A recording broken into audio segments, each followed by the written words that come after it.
Vamos a arrancar con el tema del día de hoy, pero antes de empezar, ¿quién de ustedes es bueno o fue bueno para la escuela?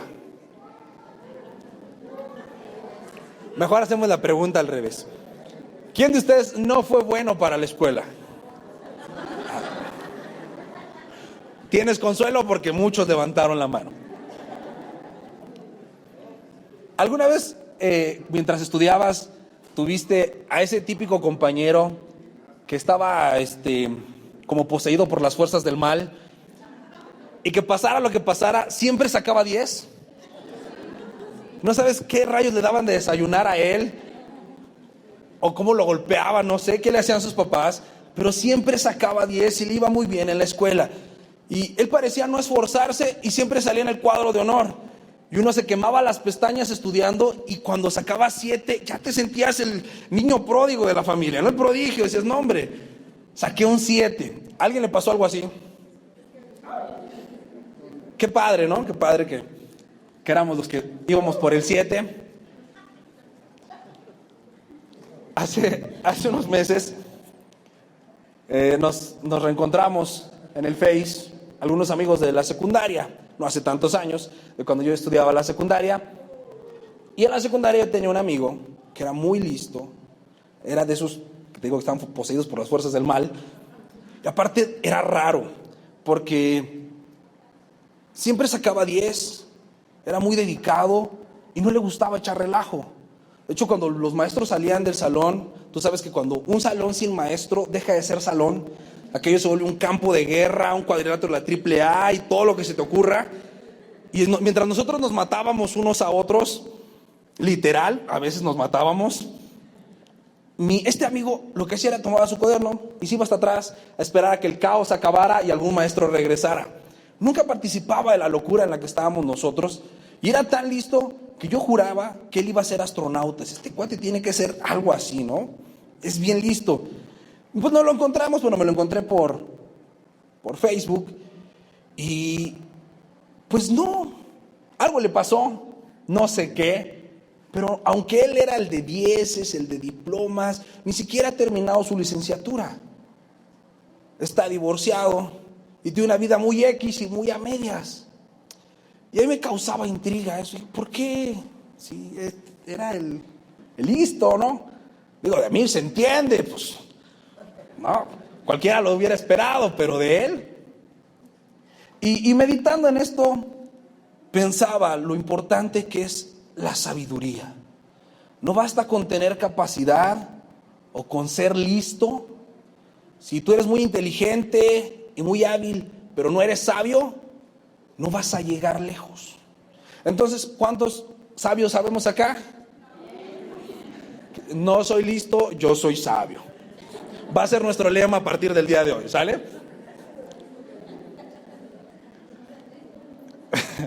Voltea con la persona que tienes a tu lado y dile, ¿no tienes cara de listo? Pero ¿a qué sabio te ves?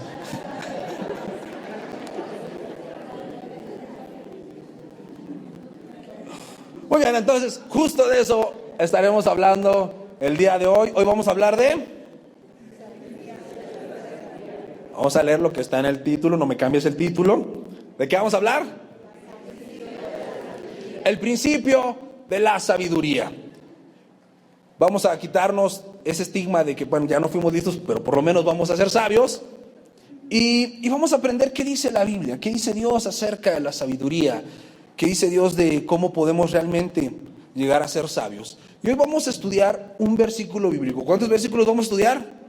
Uno. Pero vamos a aplicar dos cosas que siempre son necesarias para entender la Biblia. Le vamos a hacer la hermenéutica y la exégesis. ¿Qué le vamos a hacer? Yo sé que aquí todos ustedes son expertos en hermenéutica y en exégesis, así es que vamos a poder avanzar juntos. ¿Alguien sabe qué significa hermenéutica? ¿No? ¿Alguien sabe qué significa exégesis? Bueno, hermenéutica significa traducir o interpretar. Y exégesis significa extraer. Entonces lo que vamos a hacer es que a este versículo le vamos a extraer el significado para poderlo interpretar. Eso es lo que vamos a hacer. Te lo dije nomás para apantallarte, pero es muy fácil lo que vamos a hacer el día de hoy. Pero podrás llegar a tu casa diciendo: hoy hice exégesis y hermenéutica de un versículo bíblico. Y van a poner la cara que te habías puesto. Ayúdame en tu Biblia, vamos al libro de los Proverbios. El Proverbio, capítulo 9, verso 10. ¿Alguien sabe quién escribió el libro de los Proverbios? Muy bien, Salomón. Y Salomón, ¿cuál era la característica de su persona? Él se volvió sabio. ¿Él nació siendo sabio? ¿Él se volvió sabio? A ver, decídanse. ¿Quién dice que Salomón nació siendo sabio? Entonces, ¿quién dice que Salomón se volvió sabio? Ok, Salomón se volvió sabio. ¿Cuándo se vuelve sabio Salomón? Cuando él es nombrado rey y le pide a Dios sabiduría, porque era el pueblo muy grande para guiarlo y su padre David había hecho un gran trabajo y él quería no fallarle a Dios y por eso pide sabiduría. Entonces, yo quiero saber quién de ustedes tiene Biblia para poder comenzar a leer. Levanta tu mano si tú tienes Biblia. Perfecto. Y si tú necesitas una Biblia, levanta tu mano y nosotros te prestamos una. Ayúdenme por favor, servidores, de este lado y por allá atrás. Necesitamos algunas Biblias.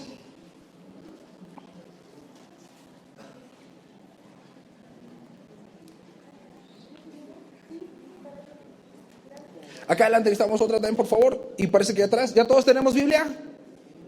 ¿Sí? Ahí atrás necesitamos una Biblia también, por favor. Ahí atrás, servidores, por favor. Don George, aquí atrás. Ahora sí, ¿todos tenemos Biblia? Ahora sí, todos juntos vamos al libro de los Proverbios, el capítulo 9, el versículo 10. Y bueno, si Salomón fue, sin contar a Jesús, el hombre con más sabiduría sobre la tierra, y toda esa sabiduría la plasmó en un par de libros, principalmente en el libro de los Proverbios, creo que el más apto para hablarnos acerca de la sabiduría es el rey Salomón. Y fíjate lo que él escribe en este versículo número 10. Él dice: el temor de Jehová es el principio de la sabiduría, y el conocimiento del Santísimo es la inteligencia. Y todos decimos amén. Y como te decía, vamos a hacerle la exégesis a este versículo. ¿Quién de ustedes habla hebreo? ¿No? ¿Quién de ustedes lee hebreo aunque sea? ¿No? Bueno, no te preocupes. Como tú sabes, regrésense, todavía no. Ay. Como tú sabes, el libro de los Proverbios no se escribió en español. Sí sabías, ¿verdad? ¿En qué idioma se escribió? En hebreo. Entonces, las palabras usadas en el original, siempre es bueno consultarlas porque nos ayuda a tener un poquito más de panorama de qué es lo que está queriendo decir el texto. Aquí hago una aclaración. Esto no quiere decir que si tú no sabes hebreo o griego no vas a poder leer la Biblia. No, por supuesto, la Biblia es clara en español, en inglés o en el idioma que la quieras leer, pero siempre consultar las palabras originales enriquece un poco más el concepto. Entonces, hoy vamos a ver 3 palabras en hebreo. ¿Cuántas palabras? 3. Por lo menos vas a salir hablando aquí 3 palabras en hebreo. Vas a ser sabio y bilingüe. ¿Me ayudas ahora sí con la que sigue, por favor? El versículo comienza diciendo que el temor a Jehová es el principio de la sabiduría. Y en hebreo, principio se dice reshit. ¿Cómo se dice? Reshit. Entonces, ¿a qué horas es el reshit de esta reunión? Como a las 11, a las 12, cálmense. A las 10:30. Voltea con la persona que tienes a tu lado y dile: el reshit es a las 10:30.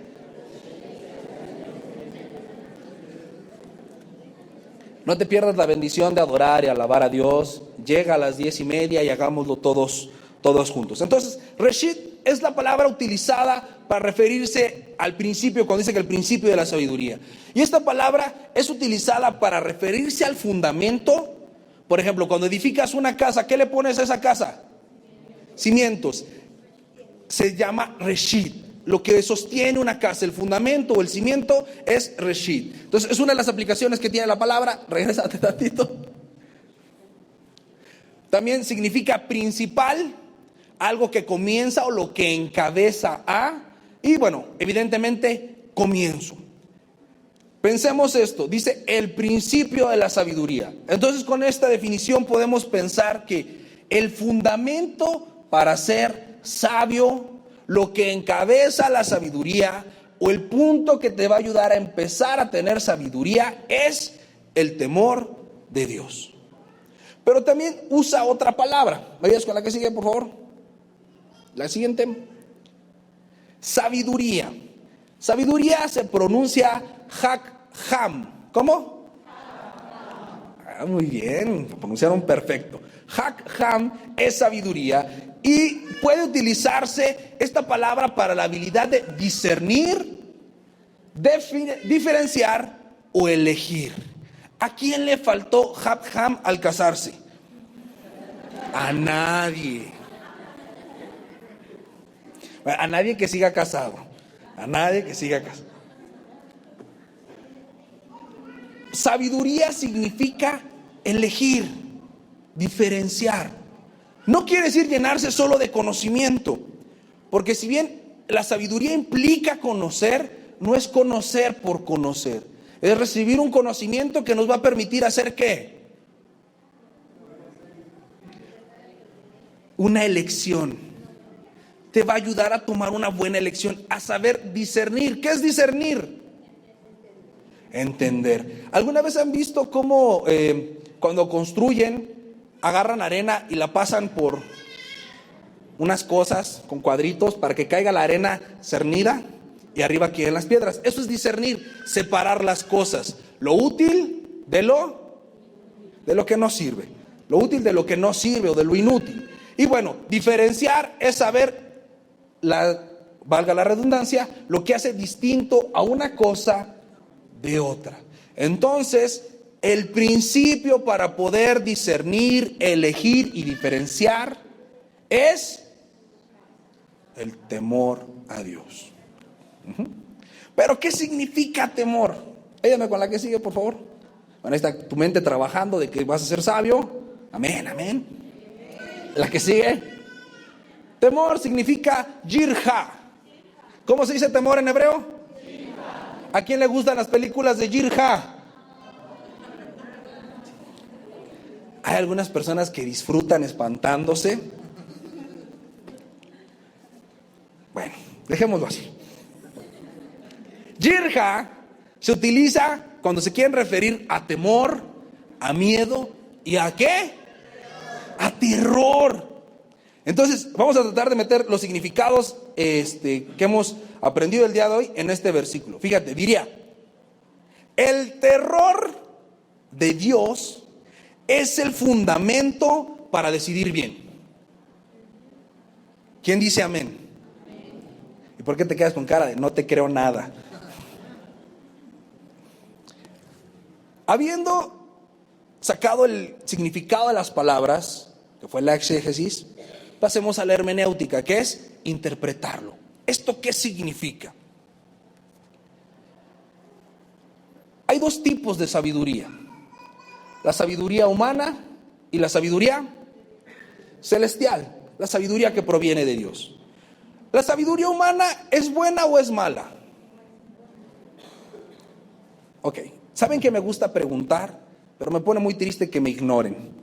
Y todos los que me ignoran, nos vamos a empezar a poner a dar los anuncios y cuando estén hablando los vamos a ignorar todos. Entonces, háganme caso. ¿La sabiduría humana es buena o es mala? Ni es buena, ni es mala. Solo es sabiduría. Lo que hace bueno o malo esa sabiduría es el uso que le das. La sabiduría humana tiene como característica acumular información. Puedes acumular información de un chorro de temas, incluso de la Biblia. Es la ciencia, el cúmulo de información.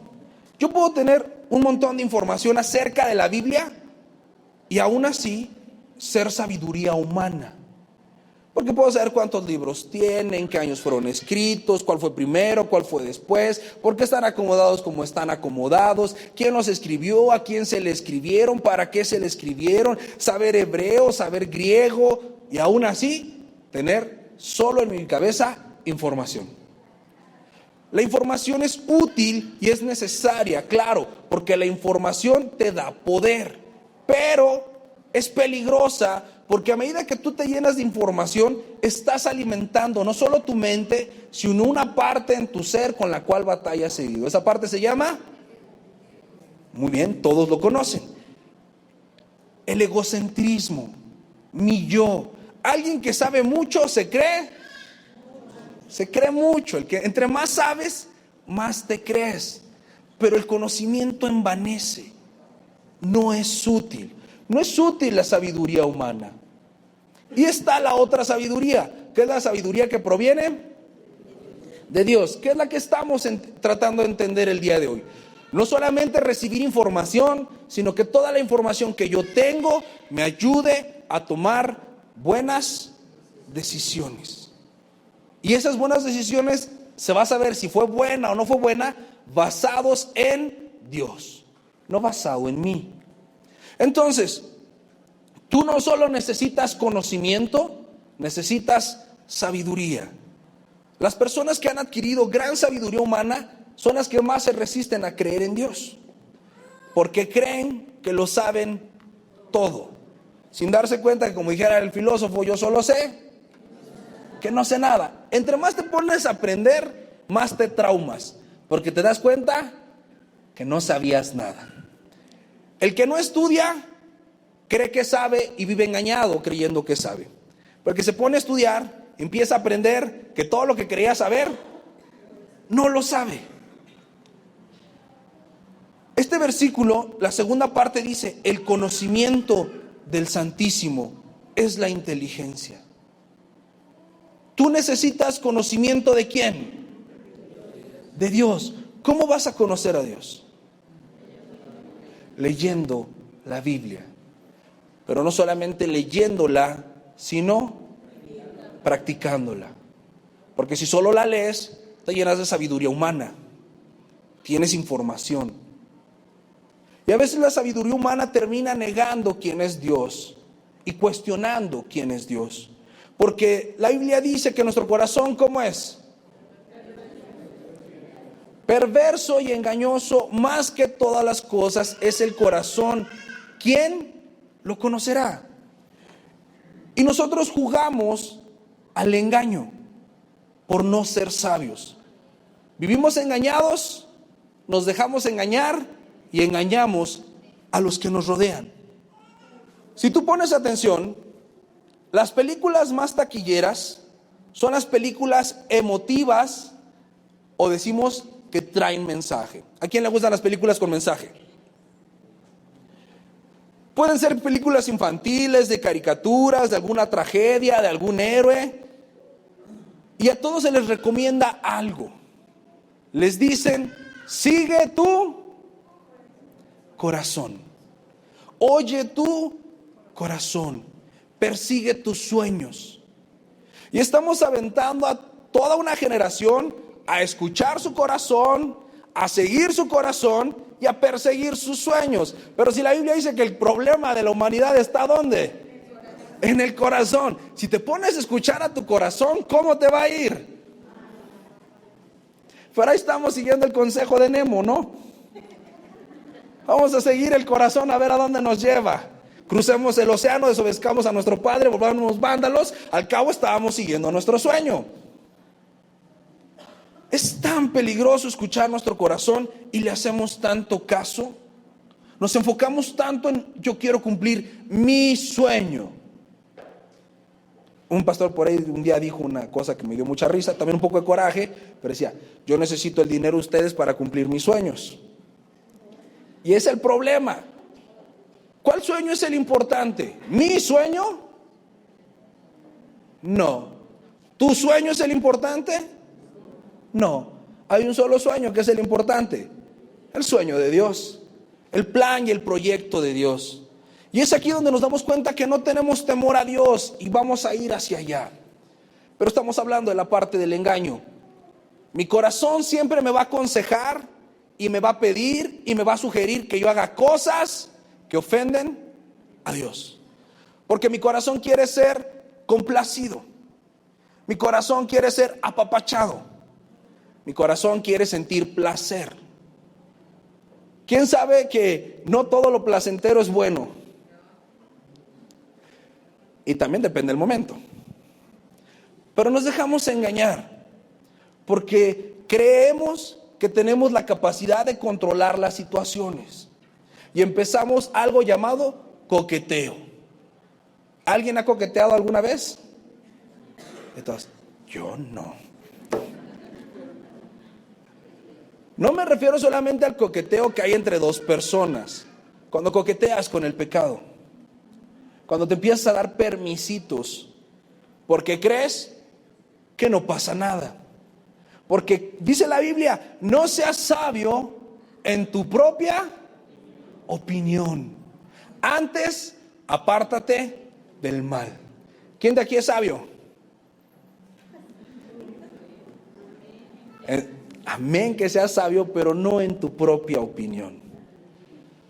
¿Alguien alguna vez en su vida, en su pasado oscuro y olvidado por Dios, tuvo alguna discusión?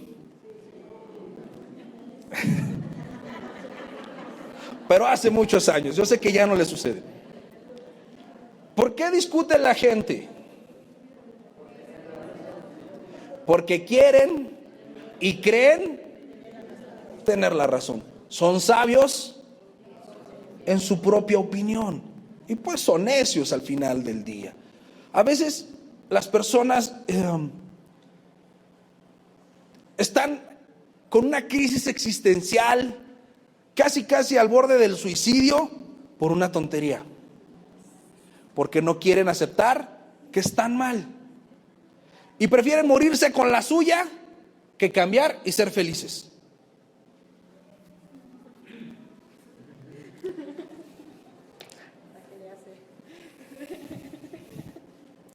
Porque tu corazón te ha engañado. Porque no eres sabio.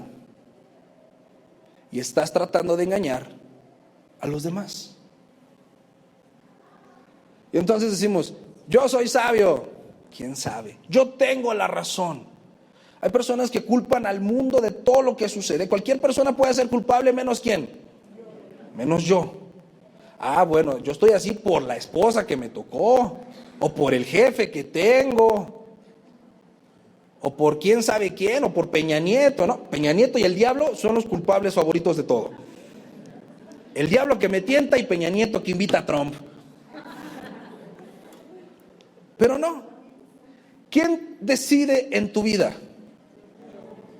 ¿Quién se equivoca en tu vida? ¿Por qué crees que te equivocas? Porque no eres sabio para decidir, porque decides creyendo que eres sabio. Elaboramos planes maestros que terminan siendo un gran fiasco. Y queremos enmendar con otro plan maestro que solo hace peor las cosas.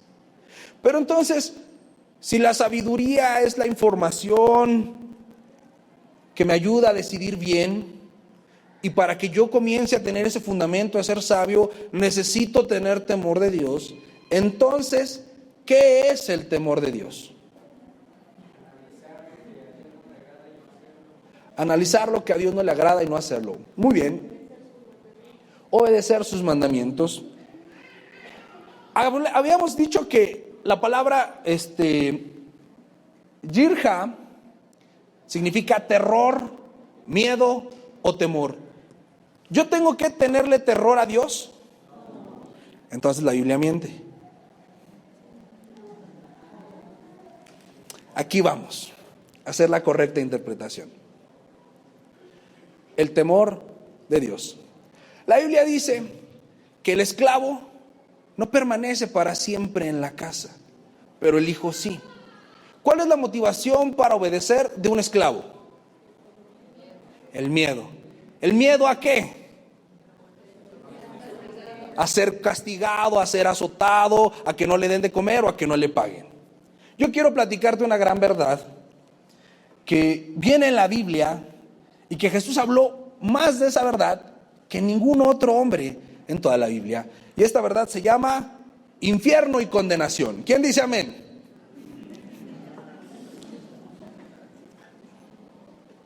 Dice Jesús que todos los que en Él no creen no tienen vida eterna.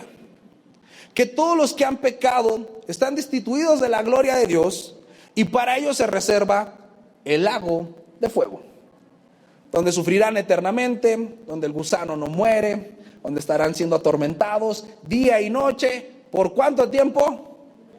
Por una eternidad. Qué padre información nos da Jesús, ¿no? Qué promesa tan bendecida. ¿Eso es cierto o es falso? Por supuesto que es cierto. ¿Eso sería razón suficiente para tener terror, sí o no? ¿Y te da miedo?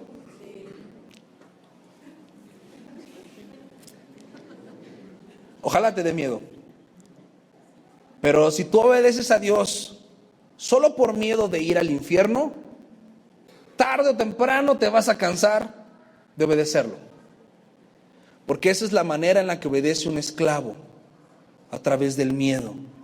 Evidentemente hay una consecuencia y es bíblica, pero Jesús no hizo énfasis en obedecerle por miedo. Un hijo, ¿por qué debe obedecer al papá? ¿Por miedo? Por amor. Los hijos honramos a nuestros padres, obedecemos a nuestros padres motivados por el amor, no por el miedo. Pero entonces, ¿por qué la Biblia dice que el temor a Dios no debería decir que el amor a Dios?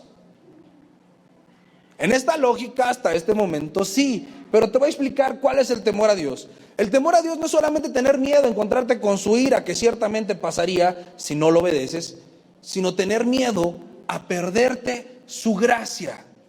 No enfocado en la parte negativa, sino en la parte positiva. ¿Quién de ustedes hoy trae una necesidad?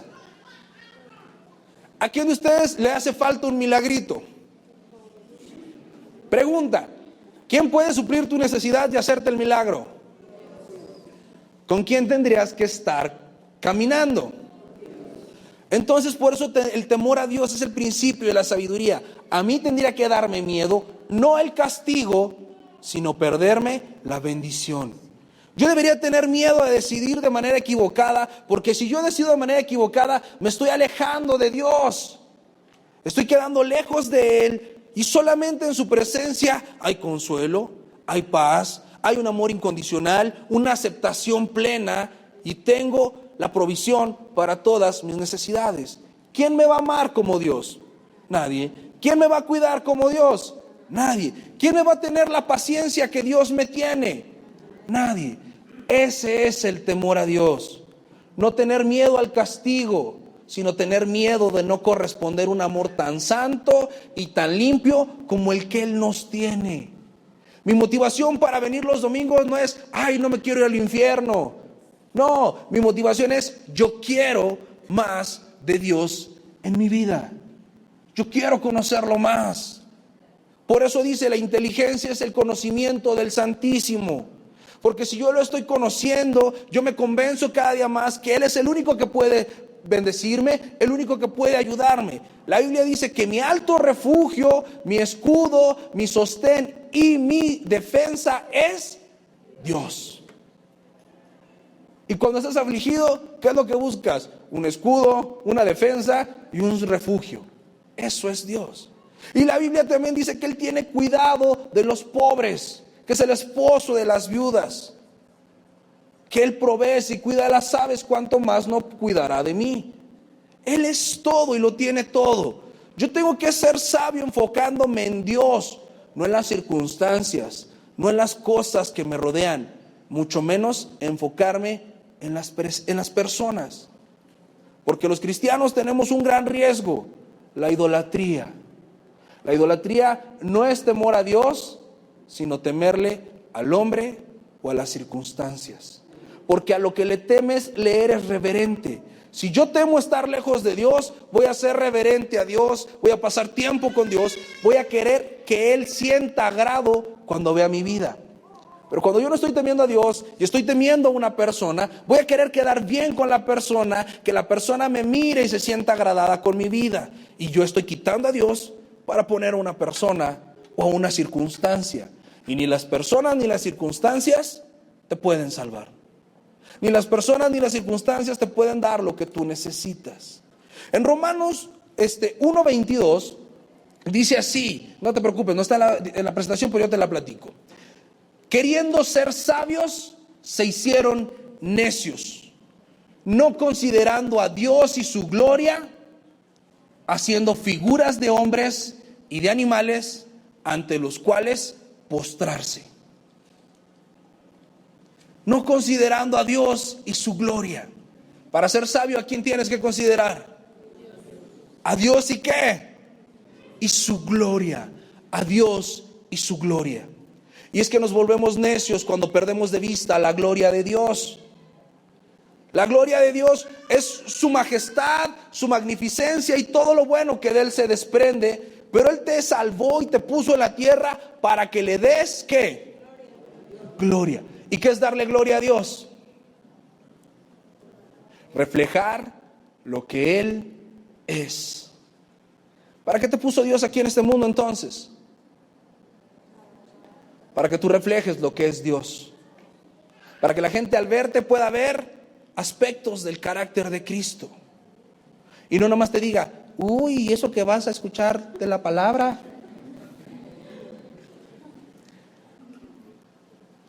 Porque hay un riesgo en escuchar solo de la palabra, ser oidores olvidadizos. Seríamos necios si nos volvemos oidores olvidadizos, que entramos y escuchamos lo que Dios nos dice y salimos a pecar.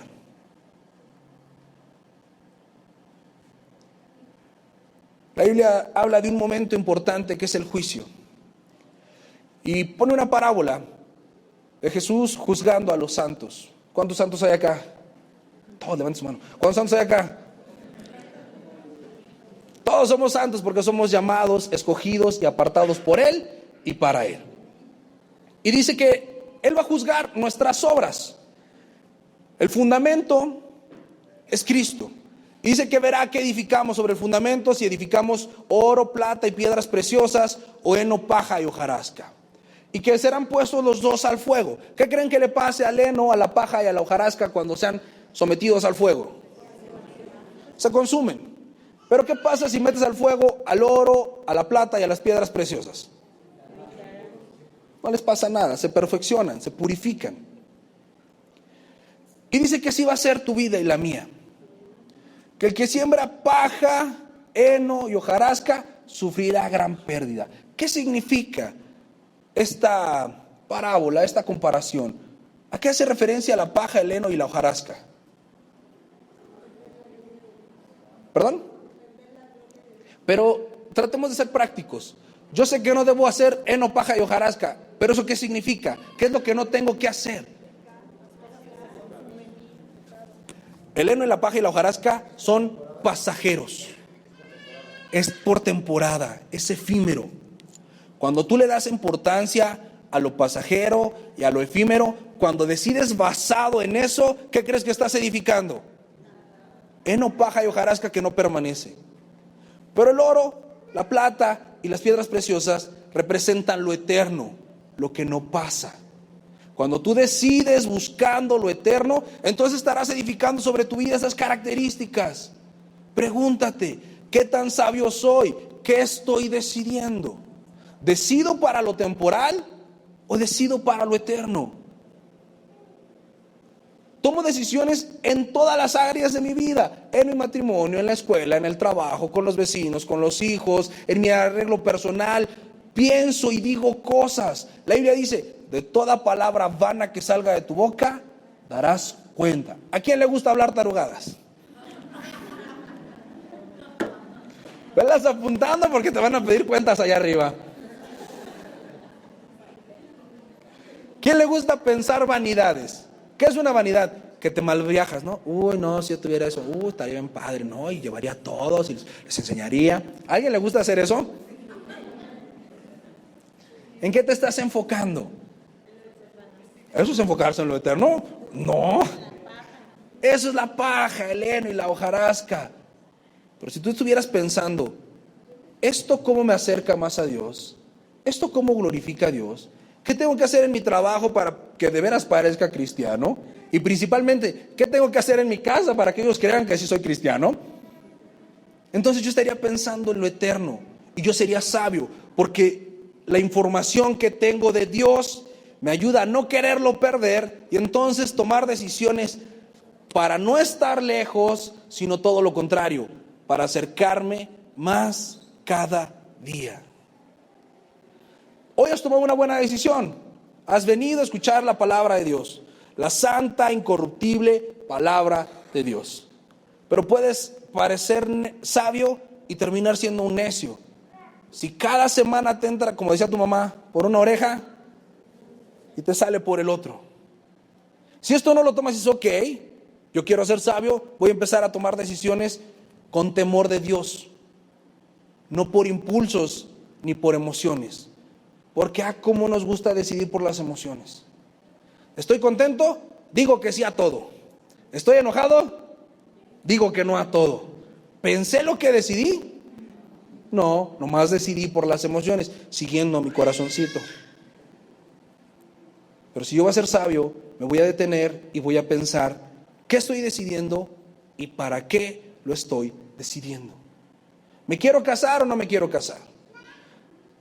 ¿Quiero trabajar ahí o no quiero trabajar ahí? ¿Qué quiero estudiar? ¿Por qué lo quiero estudiar? ¿Qué quiero comprar y por qué lo quiero comprar? Exactamente, si es útil o solo es vanidad. Y viene la época de la vanidad, ¿no? Todos nos vestimos de vanidad en lugar de sabiduría. Y vamos a terminar con un versículo. Te he dicho que íbamos a estudiar uno, solo vamos a estudiar uno, pero vamos a reflexionar en otro. ¿Me ayudas por favor con la que sigue? Jonás. Vamos a avanzar en nuestra Biblia hacia nuestra mano derecha. Jonás es de los últimos libros del Antiguo Testamento. Como sabes, es uno de los profetas menores. Y no era menor porque era chaparrito o joven. Era profeta menor porque lo que él escribe es poquito. Y cuando estés ahí en Jonás, capítulo 4, verso 11, levanta la mano para que yo sepa que podemos comenzar a leer. Muy bien, esperamos unos segunditos.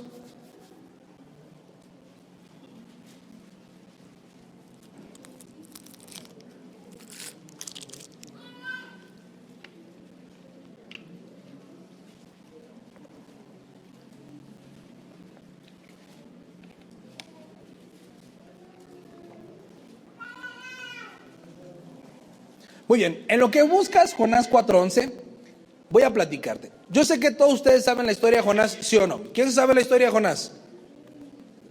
¿A quién le gusta el chisme? Jonás es una historia muy padre. Te la voy a platicar resumido solo para que la recuerdes y si no la sabías para que la conozcas. Jonás fue un profeta al que Dios llamó para predicar en una ciudad llamada Nínive. ¿Qué hacía la gente de Nínive? Maldad. Hacían de todo lo que se les ocurría. Estos eran unos pecadores profesionales.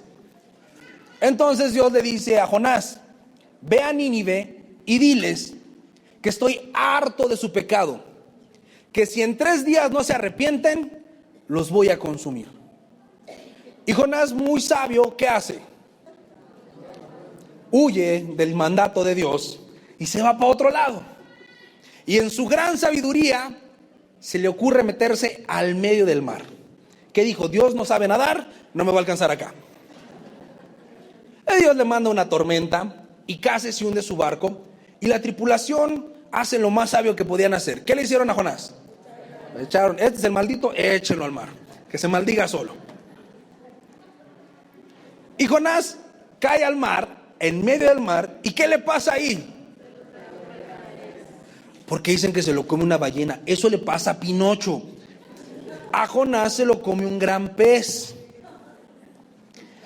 Se lo come un pez. Y durante 3 días viaja este pez y lo va a vomitar. ¿A dónde? Dios le mandó su Uber para regresarlo a donde tenía que estar. Y ya que se da cuenta que está vomitado en Nínive, pues decide, bueno, está bien, Señor, voy a hacerte caso. Y entra Jonás con toda la actitud a Nínive a decirles: Dios los odia y si no se arrepienten se mueren en 3 días. se van a morir en 3 días si no se arrepienten. Qué padre mensaje estaba llevando Jonás. Entonces la gente que tuvo temor de Dios. Y el rey juntó al pueblo y dijo: muchachos, hay que arrepentirnos. Ayunaron, lloraron y se arrepintieron. Y al tercer día, Jonás estaba en una montaña viendo hacia el valle de Nínive, esperando ver los fuegos artificiales de Dios, viendo cómo Dios mandaba una catástrofe y todos desaparecían. ¿Y qué pasó? Nada. Entonces Jonás, todo espiritual, ¿qué hace? Se deprime y se acuesta abajo de una planta de calabaza. Y ahí pasa el día, y un gusanito se come la planta, se muere y se cae, y ya no hay quien le tape el sol. Y entonces Jonás, como muchos de nosotros, dice: ay, si ni para esto sirvo, mejor llévame, Señor, mejor me muero, ¿no? Como el meme. Y fíjate lo que Dios le dice a Jonás por haber sentido más compasión de una planta que de una multitud. Y es el verso 11 con el cual cierra este capítulo. Le dice Dios a Jonás: ¿y no tendré yo piedad de Nínive, aquella gran ciudad donde hay más de 120,000 personas que no saben discernir entre su mano derecha y su mano izquierda, y muchos animales? ¿Cuál era el problema de Nínive? No eran sabios. ¿De veras ellos no sabían cuál era la derecha y cuál era la izquierda? Eran como las mujeres cuando van manejando, ponen la direccional de que van a dar vuelta a la izquierda y se te avientan a la derecha. ¿Eran así? ¿Así eran? No. ¿Qué significa que no sabían cuál era la izquierda y cuál era la derecha? Que no sabían qué era lo bueno y qué era lo malo. Y aunque su pecado ofendía a Dios, Dios fue movido ¿a qué? A misericordia. ¿Ves por qué no obedecemos a Dios por miedo? Lo obedecemos por amor y por gratitud. Porque tú y yo éramos los de Nínive, que no sabíamos diferenciar entre nuestra mano derecha y nuestra mano izquierda. Y antes que tener ira, tuvo compasión de ti y de mí. Y nos mandó un Jonás que nos hablara de que había un Cristo que había muerto por nosotros para que nos arrepintiéramos y creyéramos. Y hoy tú y yo estamos aquí porque creímos y nos arrepentimos. ¿Cuántos ninivitas hay en tu casa? ¿De veras esperas a que te coma el pez para decirles? Tienes que ser sabio y practicar la sabiduría. Y ser sabio es ayudar a que otros también sean sabios. Porque el mundo se pierde por falta de conocimiento. Lo dijo Dios: mi pueblo se pierde por falta de conocimiento, por falta de conocer quién es Dios y qué quiere. Si tú tienes muchos ninivitas alrededor de ti, no en este lugar, allá afuera, aquí no hay ninivitas, tú tendrías que estarles hablando de la misericordia de Dios, de lo extraordinario y fabuloso que es ser escogido por Dios y conocerle y recibir su amor y recibir sus bendiciones y también su corrección, porque eso también es bendición. Y no solamente quedarte callado para que puedas pecar a gusto sin que te remuerda la conciencia. La sabiduría, el principio de la sabiduría es el temor de Dios. ¿Cuántos sabios hay en este lugar entonces? Vamos a terminar este tiempo orando,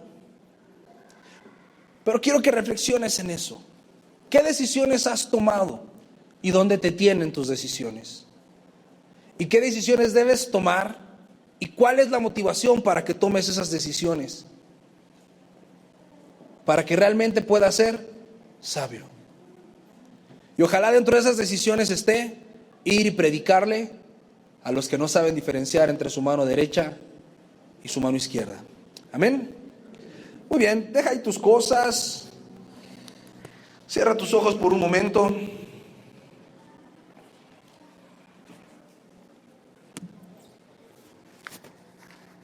Y reflexiona lo que Dios te haya hablado. De todo este mensaje, ¿qué parte era para ti?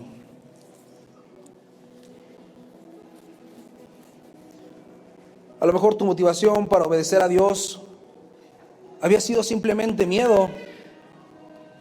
y no gratitud o amor. Quizá estabas creyendo ser sabio, pero habías puesto tus ojos en el hombre y en las circunstancias, confiando y dependiendo de todo menos de Dios. Quizá no sabías diferenciar en tu mano derecha y tu mano izquierda, pero hoy Dios tiene misericordia de ti, porque Él es bueno, porque Él es amor, porque no hay nadie como nuestro Dios. Él tiene cuidado de ti. Y Él hoy te da la oportunidad de que te arrepientas de la incredulidad, de la necedad, que dejes de ser sabio en tu propia opinión, que dejes de querer ganar todas las discusiones y con humildad aceptes su consejo, que es santo y es incorruptible, que da vida. Y hoy salgas de este lugar ejerciendo la sabiduría, porque el principio de la sabiduría es el temor a Dios. Comienza a hablar con tu Padre, comienza a hablar con Dios. Pídele perdón por lo que hemos hecho mal, por las malas decisiones. Si has estado edificando heno, paja y hojarasca, arrepiéntete y decide edificar lo correcto en lo eterno. Mi Dios, hoy en el nombre de Jesús te pedimos perdón, porque hemos sido sabios en nuestra propia opinión, porque hemos acumulado información que nos envanece, pero no la hemos puesto en práctica,